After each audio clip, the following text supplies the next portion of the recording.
بسم اللہ الرحمن الرحیم۔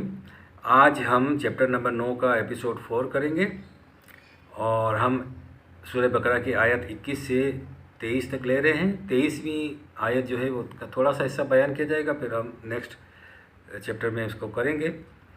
تو ہم نے یہ آیت شروع کی تھی، تو اب اس میں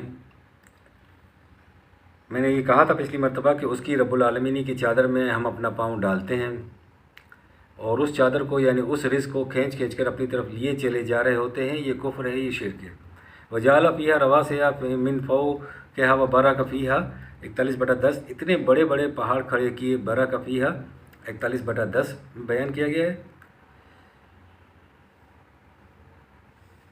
برکت اسے کہتے ہیں جو برسات میں اس قسم کا گھنا سیاہی مائل سبزہ پیدا ہوتا ہے، ہم نے اس کے اندر سامان برکت دے دیا۔ وقدر فیہا اقواتہا فی 4 ایام 41/10 4 فصلوں میں موسم کی تبدیلیاں ہم نے پیدا کی تاکہ اس کے اندر سے غذا پیدا ہوتی چلی جائے۔ کیا تم اس خدا کا انکار کرتے ہو؟ کیا اس کے ساتھ شریک مقرر کرتے ہو، خود کو بھی اور دوسروں کو بھی، جس رزق کی چادر کو اس نے ربوبیت عالمینی کے لیے پیدا کیا ہے؟ تم اس رزق کی چادر کو دوسروں کی طرف کھینچ کر گھسیٹتے ہو۔ ہم نے یہ سارا سلسلہ پیدا کیا ہے۔ پیدا کرنے کی وجہ یہ ہے کہ سواء للسائلین 41/10 تاکہ ہر ضرورت مند کے لیے یکساں کھلا رہے۔ کسی ضرورت مند کے لیے اس چشمے کا رک جانا یہی کفر ہے، یہی شرک ہے۔ نبی اکرم صلی اللہ علیہ وسلم کا ارشاد گرامی ہے کہ خدا کی زمین خدا کے بندوں کے لیے کھلی رکھو۔ اللہ کی زمین اللہ کے بندوں کے لیے ہے۔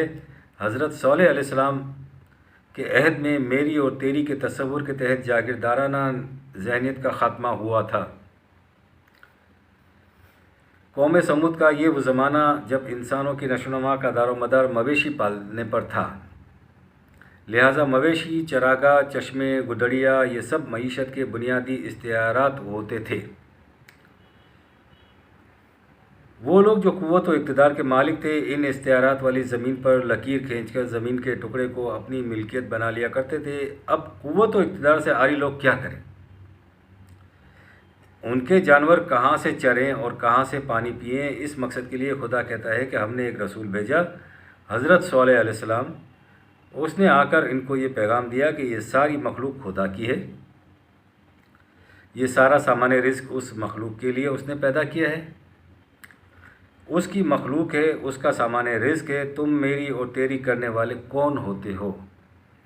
اس نے کہا کہ یہی بنیادی غلطی ہے۔ مویشی کی پرورش اور نشو و نما کے لیے خدا کی زمین اور اس کے وسائل کو کھلا رکھو۔ یہ کیوں کہتے ہو کہ یہ میرے مویشی ہیں اور یہ میری زمین ہے، یہی اس میں چریں گے؟ قرآن نے دوسری جگہ بڑی عجیب بات کہی ہے کہ یہ بیل چرنے کے بعد کل کے لیے گھاس اپنی پیٹھ پر لاد کر تو نہیں گھومتا، انسان جمع کرتا ہے۔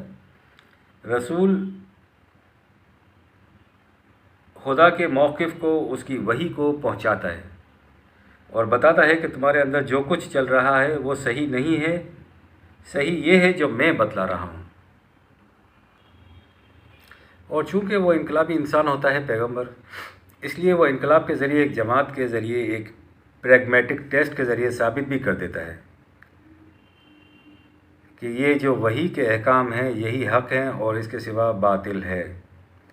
یعنی یہ نبی کی ذمہ داری ہوتی ہے کہ وہ حق اور باطل کو ثابت کرے، اور وہ اپنے جو پیریڈ اس کا ہوتا ہے اس میں وہ ثابت کرتا ہے کہ یہ حق ہے اور یہ باطل ہے، اور یہ پریگمیٹک ٹیسٹ کے ذریعے کرتا ہے اور ایک انقلاب لا کے کرتا ہے، اور وہ یہ کہتا ہے کہ یہ وحی ہے اور اس وحی کے یہ احکام ہیں اور ان احکام پر عمل کرنے کا نتیجہ یہ ہوتا ہے۔ یہ اس کی ذمہ داری ہوتی ہے کہ وہ ثابت کر کے جاتا ہے، وہ واضح کر کے نہیں جاتا۔ خدا کی اس زمین پر حق اور باطل کا فرق ثابت ہو چکا ہے۔ یہ کام انبیاء کی جماعت نے کر دیا ہے، یہ انبیاء بھی کرتے ہیں اور انبیاء کی جماعت بھی کرتی ہے۔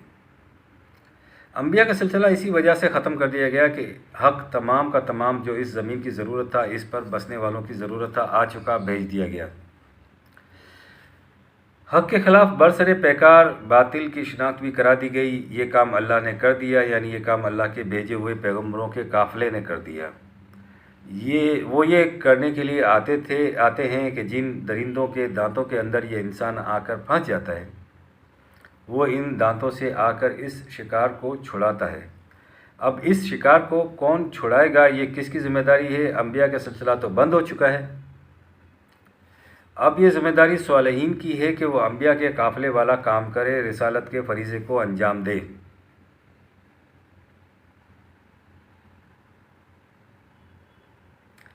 یہ اصول یاد رکھیے، جہاں بھی خدا کسی چیز کو اپنی کہتا ہے یعنی کسی چیز کو اپنی نسبت دیتا ہے تو اس کے معنی ہوتے ہیں کہ یہ کسی فرد کی ذاتی ملکیت نہیں ہو سکتی، جیسے حاذہ ناقۃ اللہ 11/64، یہ میری اور تیری کے امتیاز کو مٹانے کے لیے کہا گیا ہے۔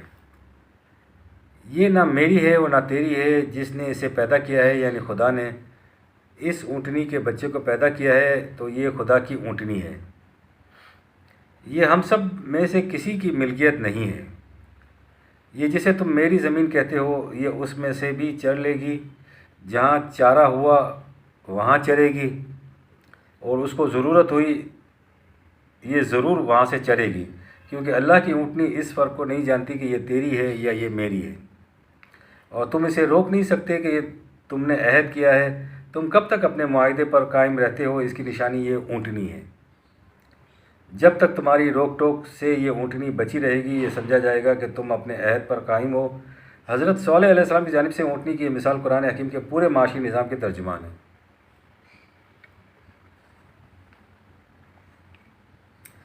اسی معیشت نظام اسلامی تحریک کو قرآن کی حمایت حاصل رہی، اور مکے کے متعلق نبی اکرم صلی اللہ علیہ وسلم کا ارشاد ہے کہ وہاں کوئی مکان کرائے پر نہیں دیا جا سکتا۔ کعبے کو اللہ تعالیٰ نے بیت اللہ کہا ہے یعنی میرا گھر، یہ کہ یہ کسی کی ملکیت نہیں ہے اور نہ ہو سکتی ہے، اور اس سے مراد صرف اس مقام کو ہی نہیں لینا چاہیے یعنی اس کو وسعت کے ساتھ لینا چاہیے کہ اس سے مقصد پورا نظام ہے جو بیت اللہ کے گرد طواف کر رہا ہے۔ چونکہ یہ نظام انسانوں کے لیے ہے، اس کا مخاطب بھی انسانی ہے، اس کا محور بھی انسانی ہے، اور انہی انسانوں کا اتحاد ہی اس نظام کا باعث ہے، لہٰذا یہ نظام ہی ہے جس کے گرد انسانیت طواف کر رہی ہے، اور یہ نظام یعنی یہ گھر بیت اللہ وہ کہتا ہے کہ یہ میرا ہے۔ لہٰذا مکے میں نبی اکرم صلی اللہ علیہ وسلم کے ارشاد کے مطابق کوئی مکان کرائے پر نہیں دیا جا سکتا، یعنی یہاں سے ملکیت کا تصور اڑا دیا گیا ہے۔ یہ توحید کیا ہے؟ کیا بات تھی ان انقلابیوں کی؟ کہا کہ ناقۃ اللہ 11/64، اور اگلا لفظ لکم آیاتن 11/64، یہ نشانی ہے اس بات کی کہ تم اپنے اس عہد پر قائم رہتے ہو یا نہیں۔ آیاتن نشانی کو کہتے ہیں، فَذَرُوهَا 11/64، یہ اللہ کی اونٹنی ہے اور تمہارے لیے یہ نشانی ہے، اسے کھلا چھوڑ دو، اس کے راستے میں بند مت کھڑے کرو، تاکلو 11/64، تاکہ یہ کھائے پیے، فی ارض اللہ 11/64، یہ اللہ کی زمین میں چلے اور پھرے اور اپنی باری پر پانی پیے 91/13۔ یہ ہے توحید۔ الہ صاحب اقتدار کو کہتے ہیں جس کی ملکیت میں یہ رزق کے چشمے چلے جاتے ہیں۔ اس سے بڑا صاحب اقتدار اور کون ہوتا ہے؟ محکومیت کا تو یہی ایک راز ہے، ورنہ تو کوئی انسان بھی نہیں چاہتا کہ کسی دوسرے انسان کے سامنے جھکے، نفسیاتی طور پر کوئی بھی ایسا نہیں چاہتا، لیکن جب کوئی فرعون کہے کہ انا ربکم الاعلیٰ، میں ہوں تمہارا رب اعلیٰ، ایسا تکبر فرعون پر ہی موقوف نہیں ہے۔ ہر صاحب اقتدار خود کو انداتا کہتا ہے بلکہ سمجھتا ہے، راجہ اور بادشاہ تو خود کو انداتا کہتے ہی تھے۔ یہ خود کو انداتا اور رب اعلیٰ کہنے والوں ہی کے لیے دو بڑے صاحب ضرب کلیم پیغمبر بھیجنے پڑے۔ علیسا لی ملک مصر 43/51، فرعون کہتا تھا کہ کیا یہ ملک مصر میری ملکیت نہیں ہے؟ وَهَٰذِهِ الْأَنْهَارُ تَجْرِي مِن تَحْتِي، اور یہ نہریں جو اس میں بہہ رہی ہیں کیا یہ میری ملکیت نہیں ہے؟ یہ نفسیات ہے ہی توحید کا انکار۔ اس لیے حضرت موسیٰ سے کہا گیا کہ اِنَّهُ طَغَىٰ 20/43، اس کی نفسیات اور جذبات اور توحید کے انکار کا پانی ساحلوں کے اندر بہنے کی بجائے ساحل توڑ کر حدود فراموش ہو گیا ہے۔ جاؤ فرعون کے اس سیلاب کو جا کر روکو اور کہو کہ یہ سب کچھ ان کے لیے ہیں جن کے لیے یہ پیدا کیے گئے ہیں۔ یہ توحید کی تعلیم اسے دی گئی انسان کی معاشی بدحالی ہی دوسرے انسان کے سامنے جھکنے پر مجبور کرتی ہے۔ توحید پر قائم رہنے کے لیے ضروری ہے کہ انسان کسی دوسرے انسان کے سامنے نہ جھکے، اور کبھی کسی بھی انسان کی بدحالی میں ایسے کردار کا تقاضا بہت کم اچھے نتائج پیدا کرتا ہے۔ یعنی ظاہر ہے کہ جب انسان بدحال ہو تو پھر دین اور کیا اسلام کیا۔ امن خلق السماوات والارض وانزل لکم من السماء ماء فانبتنا به حدائق ذات بہجات ما کان لکم ان تنبتوا شجرها 27/60۔ بولو، جواب دو، کس نے پیدا کیا ہے اس زمین کو اور اس آسمان کو؟ کون ہے جو اس میں بارش برساتا ہے؟ وہ کون ہے جس نے اس زمین کے اندر یہ صلاحیت رکھ دی کہ یہ زمین تمہارے لیے رزق پیدا کرے؟ مکان لکم ان تنبتوا شجرها 27/60۔ تمہاری بساط یہ نہیں تھی کہ تم اس کے اندر سے یہ چیزیں پیدا کر لیتے اگر ہم اس کے اندر صلاحیتیں نہ رکھتے۔ الہ مع اللہ 27/60۔ کہو کہ پھر خدا کے ساتھ اور الہ بنائے جا سکتے ہیں؟ ان سب وسائل و ذرائع رزق کو کسی اور کی ملکیت میں دے کر کیوں اس کے ساتھ اور خدا بناتے ہو اور دیگر الہ بناتے ہو؟ یعنی صاحب اختیار و اقتدار بناتے ہو۔ بل ہم قوم یعدلون 27/60۔ ایسا سمجھنے والی اور ایسا کرنے والی وہی قوم ہوا کرتی ہے جو عدل پر قائم نہیں رہتی، غلامی اختیار کر لیتی ہے۔ للہ ما فی السماوات و ما فی الارض 2/284۔ لہو ما فی السماوات ما فی الارض 4/171۔ زمین کو اس نے ارض ہی کہا ہے۔ یہ لام ملکیت کے لیے ہوتا ہے، اور کبھی یہ لام ملکیت نہ ہو تو صرف اس سے فائدہ حاصل کرنے کے لیے بھی استعمال ہوتا ہے، یعنی زمین سے فائدہ حاصل کرنے کے لیے۔ اب اگر یہ کہا جائے کہ ارض و سماوات میں جو کچھ ہے اللہ کے لیے ہے، تو اس کے معنی یہ تو ہو نہیں سکتے کہ اس لیے ہے کہ اللہ اس سے فائدہ اٹھائے۔ اللہ اس سے کیا فائدہ اٹھائے گا؟ یہاں لام نافع کے لیے استعمال ہو ہی نہیں سکتا، کیونکہ وہ کیا فائدہ حاصل کرے گا؟ وہ تو خود مالک ارض و سما ہے، اور جو کچھ اس کے اندر ہے اس کا خدا ہے، جو دوسرا کوئی ہو نہیں سکتا خدا۔ هو الذی خلق لکم ما فی الارض جمیعا 2/229۔ اس خلق لکم 2/29 میں پھر وہی لام آیا۔ یہاں لکم آیا ہے، یعنی وہ جس نے پیدا کیا ہے تمہارے لیے جو کچھ زمین میں ہے۔ اب یہاں جو لام ہے یہ فائدے کا ہے کہ تمہارے فائدے کے لیے پیدا کیا ہے۔ اگر یہاں بھی لام ملکیت کے لیے ہی استعمال کیا جائے تو پھر قرآن میں تضاد واقع ہو جائے گا، یعنی بات اس طرح نظر آئے گی کہ قرآن خود شرک سکھاتا ہے۔ ایک جگہ کہتا ہے کہ جو ما فی السماوات والارض ہے وہ خدا کی ملکیت ہے، اور دوسری جگہ کہتا ہے کہ نہیں، یہ جو زمین ہے وہ تمہاری ملکیت ہے۔ یہ جو دوسرا لکم کا استعمال ہوا ہے یہ تمہارے فائدے کے لیے ہے۔ اسے ہم ایسا کیوں سمجھیں؟ اس لیے کہ دوسری جگہ اس کی وضاحت بھی کر دی کہ وَجَعَلْنَا لَكُمْ فِيهَا مَعَائِشَ 7/10۔ تمہارے لیے ہم نے معیشت کو پیدا کیا، سامان زندگی کو پیدا کیا ہے۔ معیشت کہتے ہی سامان زندگی کو ہے، اس سے بڑا عیش اور کون سا ہو سکتا ہے؟ یہ لفظ یہیں سے نکلا ہے۔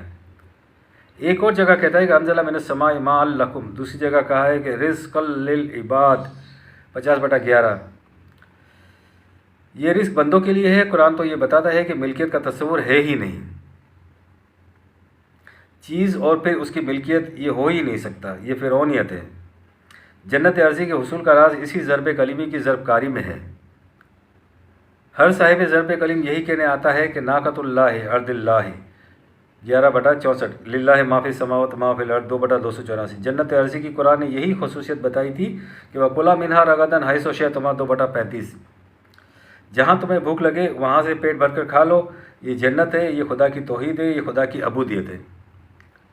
اسی کو یہ الہ ماننا ہے۔ ایسا کر لینے کا مطلب ہے کہ ہم نے کوئی ند کھڑا نہیں کیا۔ یا ایھا الناس اعبدوا ربکم الذی 2/21۔ اے نو انسانی، رب کی عبودیت اختیار کرو، اس کے ضابطے اور قانون کے مطابق نظام قائم کرو۔